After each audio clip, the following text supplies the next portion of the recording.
नमस्कार छात्रों। आज मैं आपके लिए जिस टॉपिक को लेके आया हूँ वह टॉपिक है लॉर्ड डलहौजी एवं उसका व्यक्तिगत सिद्धांत। छात्रों, अगर आपने आधुनिक भारत के इतिहास को पढ़ा होगा तो यहाँ पर आपको एक नाम जो हमें मिलता है लॉर्ड डलहौजी के रूप में, जो भारत का गवर्नर जनरल था 1848 से लगाकर 1856 तक। हमने देखा है कि 1857 की क्रांति से पूर्व जितने भी गवर्नर जनरल भारत में हुए, उन्होंने अब भारत में एक ही काम किया कि भारत में ज़्यादा से ज़्यादा ब्रिटिश साम्राज्य का विस्तार करना। ये बात अलग है, सबने इसके लिए अपने अलग अलग तरीके और अलग अलग नीतियाँ अपनाई थी। इसी कड़ी में हम यहाँ पर एक विषय पर जिस पर आज चर्चा करने जा रहे हैं वह है लॉर्ड डलहौजी एवं उसका व्यक्तिगत सिद्धांत। लॉर्ड डलहौजी जो 1848 से 1856 तक भारत का गवर्नर जनरल लगभग 8 साल तक बनकर रहा। जिस समय यह भारत का गवर्नर जनरल बनकर आया उस समय इसकी उम्र मात्र 36 वर्ष की थी, अर्थात यह 36 वर्ष का एक नौजवान व्यक्ति था जो अपनी असीमित महत्वाकांक्षाओं को लेकर भारत में आया था। और भारत में आने के बाद उसने जिस नीति को भारत में ब्रिटिश साम्राज्य के विस्तार के लिए जिस नीति को अपनाया, जिस नीति को लागू किया, उसको हम व्यक्तिगत सिद्धांत कहते हैं। नंबर 2, इस नीति या इस व्यक्तिगत सिद्धांत को कई अन्य नामों से भी पुकारा जाता है।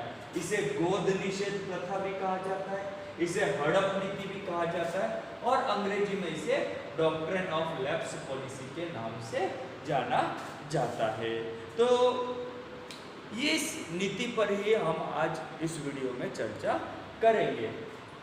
देखिए, लॉर्ड डलहौजी जब भारत का गवर्नर जनरल बना तो उसने भारत में आने के बाद एक ही नीति, एक ही विचारधारा से काम किया कि भारत में जितने स्वतंत्र और देशी राज्य हैं उनको समाप्त कर दिया जाए और जो भारत में ब्रिटिश राज्य है उसका ज़्यादा से ज़्यादा साम्राज्य विस्तार किया जाए। अब इसके लिए कई अलग अलग तरीके थे। इसने 4 साधनों का प्रयोग किया जिसके द्वारा उसने भारत में अपना साम्राज्य विस्तार किया। नंबर 1, युद्ध के द्वारा।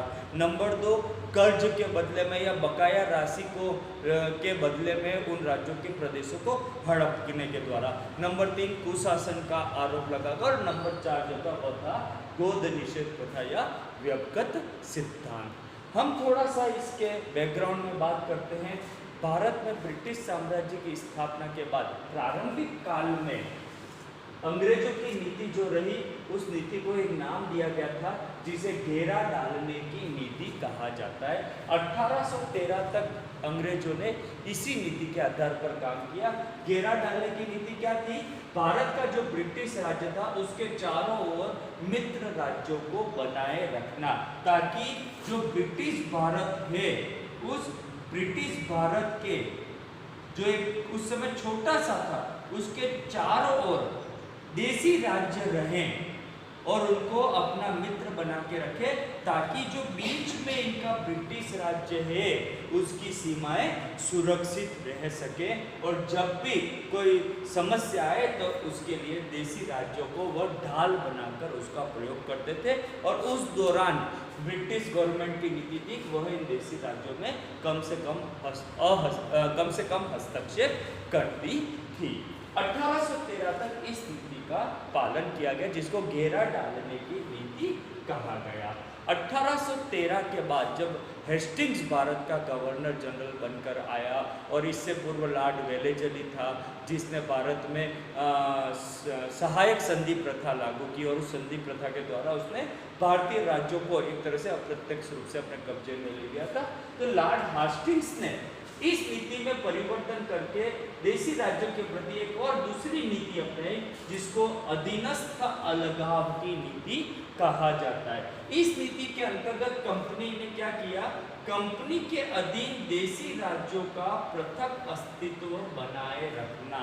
अर्थात अब कंपनी ने क्या नीति अपनाई कि जो अलग देशी राज्य हैं उन पर अपना प्रभुत्व स्थापित करना। वहाँ के शासक रहेंगे, वहाँ का शासक वहाँ का शासन करेगा, लेकिन उन पर प्रभाव किसका रहेगा, उन पर प्रभुत्व किसका रहेगा, कंपनी का रहेगा।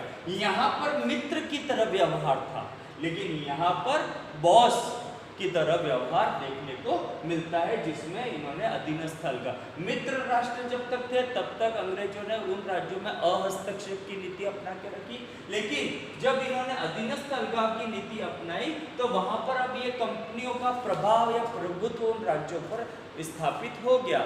और उसके अंतर्गत इन ब्रिटिश शासकों ने, या जिसको हम कह सकते हैं गवर्नर जनरल ने, या जो अधिकारी थे उन अधिकारियों ने इन राज्यों में हस्तक्षेप करना शुरू कर दिया, इनके आंतरिक मामलों में हस्तक्षेप करने लग गए। लेकिन फिर भी अभी तक इन राज्यों का विलय करने की नीति इन्होंने नहीं अपनाई थी।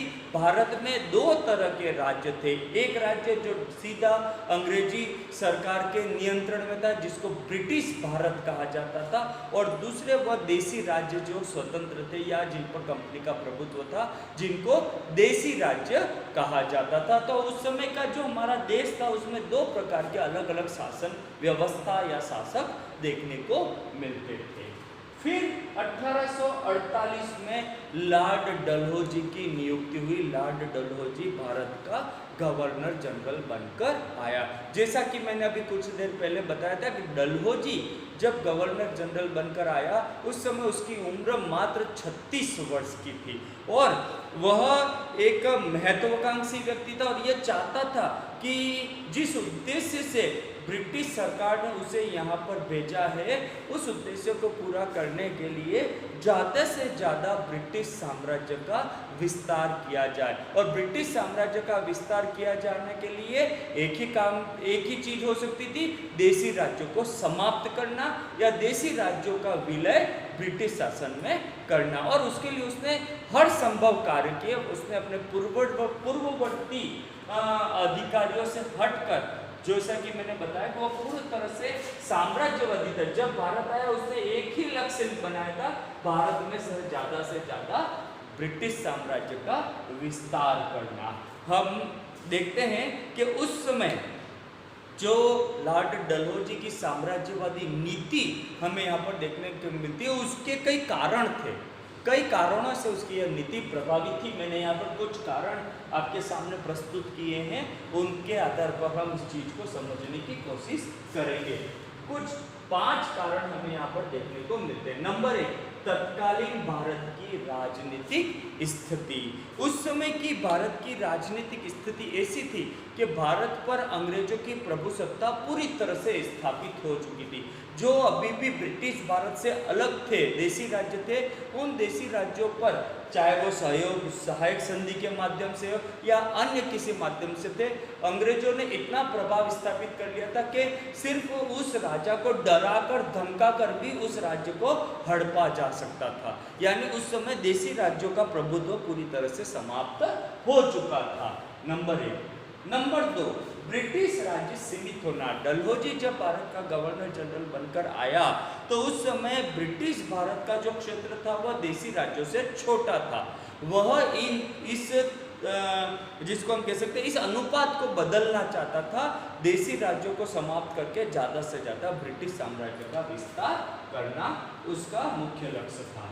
नंबर 3, उस समय इंग्लैंड में जो शासन था वह उदारवादियों का शासन था, और उदारवादी विचारधारा ये थी, उनकी यह मान्यता था कि भारतीय शासकों को मनमाने ढंग से शासन करने देने से उस समय यहाँ के राज्यों में भ्रष्टाचार और अव्यवस्था फैल रही है। उनका यह मानना था कि जब इन राज्यों पर ब्रिटिश सरकार का प्रभुत्व स्थापित हो जाएगा तो जब उनको संभाल लेगी तो देश में व्याप्त अव्यवस्था और भ्रष्टाचार समाप्त हो जाएगा। इसलिए उदारवादियों की यह विचारधारा थी कि भारत में फैले हुए अव्यवस्था, कुशासन, भ्रष्टाचार, इन सबको समाप्त करने के लिए देशी राज्यों का अस्तित्व समाप्त करके उनको ब्रिटिश साम्राज्य में मिला दिया जाना चाहिए। नंबर 4 एक और कारण जो हमें देखने को मिलता है, कंपनी की आय में वृद्धि करना। डलहौजी जो है वह भारत में अपनी सुधार कुछ नीतियां लागू करना चाहता था, कुछ सुधार योजनाएं लागू करना चाहता था और उन योजनाओं के लिए धन की आवश्यकता थी और वह धन की पूर्ति वह भारतीय राज्यों से ही हो सकती थी।